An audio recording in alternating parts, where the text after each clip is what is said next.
I saw recently television where there was a heist, a kind of a hold-up robbery at one of these brinks, sort of a security service that replenish ATM machines, and it looks as if it's a clean job. Guys peeled off the roof, came down with the rope, and I guess ninja black suits and stuff like that, and took a whole bunch of money. They're not sure how much this was yet, at least when it went to press, and tied up the guys, uh, backed in the vehicle, and run off with a whole bunch of money. Now it looks as if it's a classic piece of operation, and it's kind of like foolproof. But um, this is the backdrop of some stupidness that's going on. The other day, a guy tried to rob the bank. He got arrested, and then he wants to sue some film star for making him feel that bank robbery was something slick and you could get away with it. Now, a lot of people who listen to this video, you better get a job at McDonald's or go on welfare as opposed to trying these kind of big robbery things because you could also get killed, huh? Especially if you have a weapon. Um, in Puerto Rico here, television uh, all day is just a bunch of trivial stuff that's going on. Now, the people that I live with in this situation, they would like to watch movies at night, put in the into the DVD, player and so on. And I think they call them transformers. And it's like this: two cars are chasing, one's chasing the other car, and they're gonna swerve and stop, and they're going to change and come like beasts. And they start swirling around, fighting each other, coming into your face, and all that kind of stuff. And it's bizarre, but they like it and they're excited about it, man. And I'm saying like, I can't believe big men watching this stupidness. But then in the 90s, when I was driving school bus in Florida, the students would be collecting cards, and the cards were of various killing machines. And I remember the name was one like Sexy Blue Killing Machine or something like that. And the newspaper was questioning whether this was something healthy because when we were growing up, you had various sports personalities and film stars on cards where you get chewing gum, and people were kind of like, idolizing them and the whole 9 yards, probably wanted to be like them and so forth. So they were questioning what this machine, killing stuff gonna do. But then I found that Schwarzenegger with his Predator, it took it to another level because if I remember correctly, some of the machines were looking like that. So these people who have this agenda came up with these various, machines to get folks to maybe become a beast. I don't know the whole deal, what they had in mind, but you have that. And so now they've taken it to another level where you have the transformer lions, I call them, in which machines turn into all kinds of stuff and fighting humans in the whole 9 yards. So that coming back to say that these ninja boys, they watch a whole bunch of movies and they figure like, maybe we could pull this off. And usually the workers have something to do with it. No, they don't understand that the enforcement will be watching all them, listening to the phone, the email, the conversation, the letters, the whole 9 yards. Even people around them, running numbers quick and so forth. They will come together and talk about something. Call a phone call, man, how that money is it there or what? And especially if they figure that they had 2 million and then the government said that, or the bankers or whoever come and say it were 5 million. Oops, you have some problems right there. Guys gonna want to start, let's check that money out, and it don't take forever to check all them kind of big monies.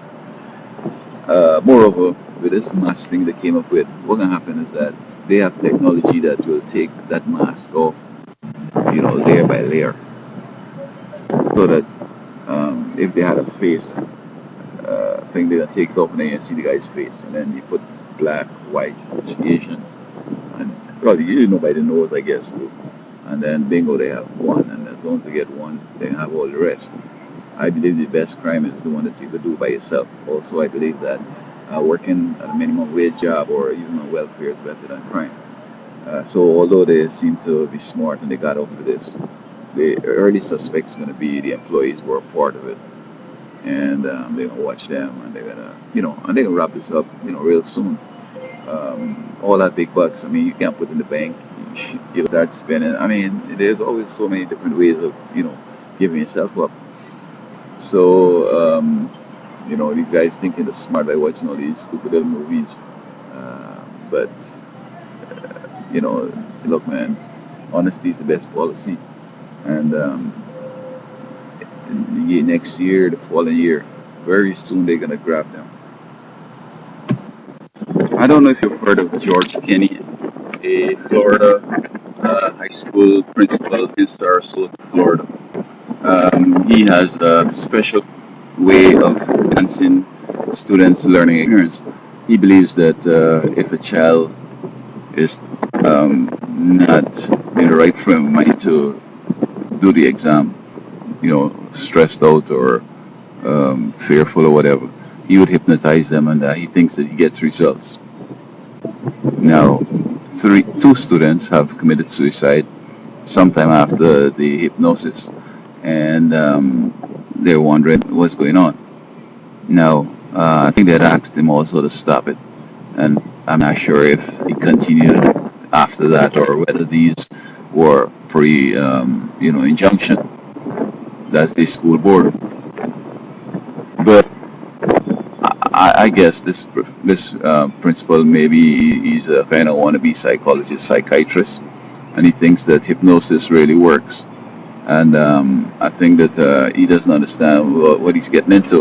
When I was in high school, I liked psychology much, and my teachers or teachers of the college, because I went to school, high school on a college campus, and I was 20, 21 then, and I was in 10th grade.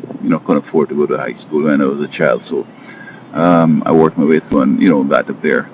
And they warned me. They said, it starts nice, but then it gets very complicated and it could destroy you. And I of my own, just walked away because I found that I came up with some strategies that were bringing results, but I was losing respect for humans, and I was kind of like manipulating folks, getting them to do what I want done, and so on.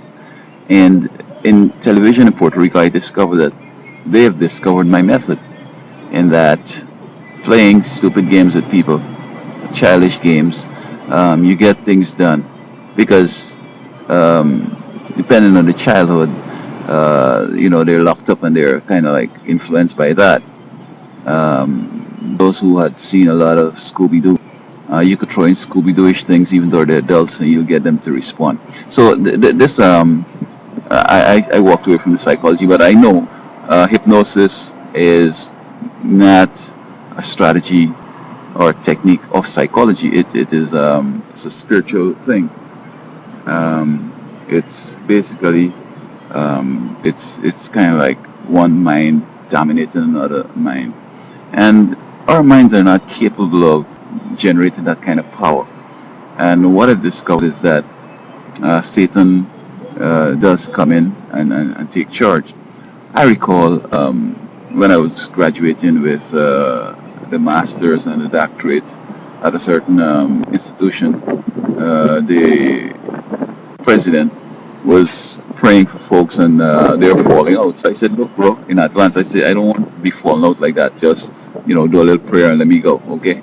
So we had that arrangement prior. But what I discovered is that many church people who you see praying and touching people and falling out, we know that there's a game, you press them in the head, and after a while they have themselves realizing that they got to submit and they go down. But then there are some who really, really have that power, or who channel that power, because it comes from Satan, and they're that evil that they could definitely do it. What happens is that the integrity of the mind, you have to guard it. And once you be hypnotized, it seems as if you're exposing your mind to easy sort of suggestions and influences. So even if I had a problem, I wouldn't let no psychologist hypnotize me, because it gets out of control. And not necessarily he could manipulate you or take control of your mind, but others.